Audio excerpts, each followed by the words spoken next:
Breaking చూస్తున్నాం. ఆంధ్రప్రదేశ్లో red book హోర్డింగ్లు ఆసక్తిగా మారుతున్నాయి. రెడ్ బుక్ కు సిద్ధమంటూ ఫ్లెక్సీలు వెలుస్తున్నాయి. చంద్రబాబు, పవన్, లోకేష్ ఫోటోలతో హోర్డింగులు దర్శనమిస్తున్నాయి. మంగళగిరి పాత బస్టాండ్ సెంటర్లో ఫ్లెక్సీలు వెలిసినట్టుగా తెలుస్తోంది. ఇక ఈ రెడ్ బుక్ అంశంపై ప్రజలు సర్వత్రా ఆసక్తిగా చర్చించుకుంటున్నట్టుగా సమాచారం. లోకేష్ ప్రజలకు ఇచ్చిన హామీలలో రెడ్ బుక్ కూడా ఒకటి కావడంతో ఉత్కంఠ నెలకొంది. ఇక ఇదే అంశానికి సంబంధించి ఓవరాల్ డీటెయిల్స్ మా ప్రతినిధి కాంతి అందిస్తారు. కాంతి, చూస్తున్నాం ఎన్నికలప్పుడు ఫ్లెక్సీ వార్ అనేది మొదలైపోయింది. ఎన్నికల ఫలితాల తర్వాత కూడా మరలా ఫ్లెక్సీలు దర్శనమిస్తూ ఉన్నాయి.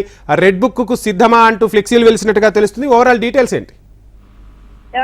యువనేత నారా లోకేష్ చేతిలో ఏదైతే రెడ్ బుక్ అంశం ఉందో ఆ రెడ్ బుక్ అంశం రాజకీయ వర్గాల్లో ప్రస్తుతం ఆసక్తి రేపుతుంది. ఆ రెడ్ బుక్ కి సంబంధించి అందులో ఏముంది, కొన్ని పేర్లు ఇందులో అందరి పేర్లు నోట్ చేశాను అంటూ పదే పదే లోకేష్ చెప్పిన వ్యాఖ్యలు మనం ఉన్నాం. ఈ నేపథ్యంలో తాజాగా చూసుకున్నట్లయితే రెడ్ బుక్ పైన మంగళగిరిలో ఒక ఫ్లెక్సీని ఏర్పాటు చేశారు. ఆ ఫ్లెక్సీ ఏర్పాటు చేయడంతో ప్రస్తుతం దానిపైన అంతా కూడా చర్చకు దారితీస్తుందని చెప్పుకోవాలి. తెలుగుదేశం పార్టీ జాతీయ కార్యదర్శిగా ఉన్నటువంటి నారా లోకేష్ చేతిలోని రెడ్ బుక్ అర్థం ఇదే అంటూ మంగళగిరిలోని పాత బస్టాండ్ సమీపంలో ఈ రోజు కొన్ని ఫ్లెక్సీలు ఏర్పాటు చేశారు. ఆ ఫ్లెక్సీలు అనేవి ఆసక్తికరంగా రేపుతున్నాయి. అయితే ఏదైతే ఈ ఫ్లెక్సీల్లో సిద్ధం ఫర్ రెసిలియన్స్, ఎంపవర్మెంట్, డెవలప్మెంట్ అంటూ ఫ్లెక్సీల్లో పొందపరచడం జరిగింది. ఈ నేపథ్యంలో కొంతమంది తెలుగుదేశం పార్టీ అభిమానులు ఈ ఫ్లెక్సీని ఏర్పాటు చేసినట్లుగా తెలుస్తుంది. అడుసుమెల్లి సురేంద్ర పేరుతోటి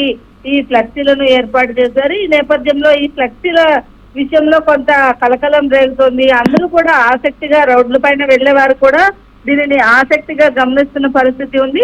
కొత్త చర్చకు ఫ్లెక్సీల వివాదం మొదటి నుంచి ఎప్పుడైతే సిద్ధంతో స్టార్ట్ అయిందో అప్పటి నుంచి కూడా ఫ్లెక్సీల వివాదం ప్రస్తుతం రెడ్ బుక్ వరకు చేరిందనే చెప్పుకోవాలి. వంశీ, కాంతి, చూస్తున్నాం ప్రజల్లో ఇంకొక ఆసక్తికరమైన చర్చ కూడా జరుగుతోంది.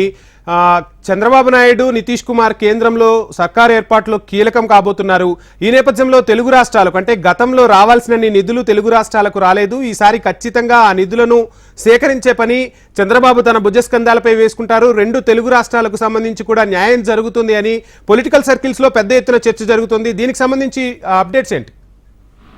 ఖచ్చితంగా, ఎందుకంటే గతంలో ఏదైతే 2014లో కొన్ని హామీలు ఇచ్చినవి, అలాగే కేంద్రం నుంచి రావాల్సినవి కొంత పూర్తిగా రాకపోవడం వల్లే ఆంధ్రప్రదేశ్ రాష్ట్రంలో కొంత అభివృద్ధి అనేది కుంటుపడింది. అలాగే తెలుగు రాష్ట్రాల విషయంలో కూడా కొంత ఏదైతే స్టేట్స్ డివైడ్ అయినప్పటికీ కూడా కొంత కేంద్రం నుంచి సహకారం కొంత తక్కువ అయిందనే చెప్పుకోవాలి. ఈ నేపథ్యంలో దానికి సంబంధించిన కూడా ప్రస్తుతం ఎన్డీఏలో కీలకంగా చంద్రబాబు నాయుడు ఇది పొజిషన్ లో వ్యవహరిస్తున్న నేపథ్యంలో ఖచ్చితంగా ఈ విషయానికి సంబంధించినంత వరకు కూడా కొంత కీలకమైన నిర్ణయాలు తీసుకునే అవకాశం, అలాగే కొంతమంది కేంద్రంలోని పెద్దల వద్ద కూడా ఈ విషయాలు ఇప్పటికే చర్చించినట్లుగా తెలుస్తోంది. దీనికి సంబంధించినంత వరకు కూడా ప్రస్తుతం ఏదైతే పొలిటికల్ సర్కిల్లో నడుస్తున్నటువంటి చర్చకు ఎంతవరకు కూడా న్యాయం చేస్తారు ఈసారి, అంటే ఎంతో నమ్మకంతో ఆంధ్రప్రదేశ్ ప్రజలు చంద్రబాబు నాయుడుకు అవకాశం కల్పించారు కాబట్టి ప్రస్తుతం దాన్ని నిలబెట్టుకునే పనుల్లో భాగంగా కేంద్రం నుంచి రావాల్సినటువంటి అన్ని విషయాల్లో కూడా కొంత పట్టుబట్టుకొని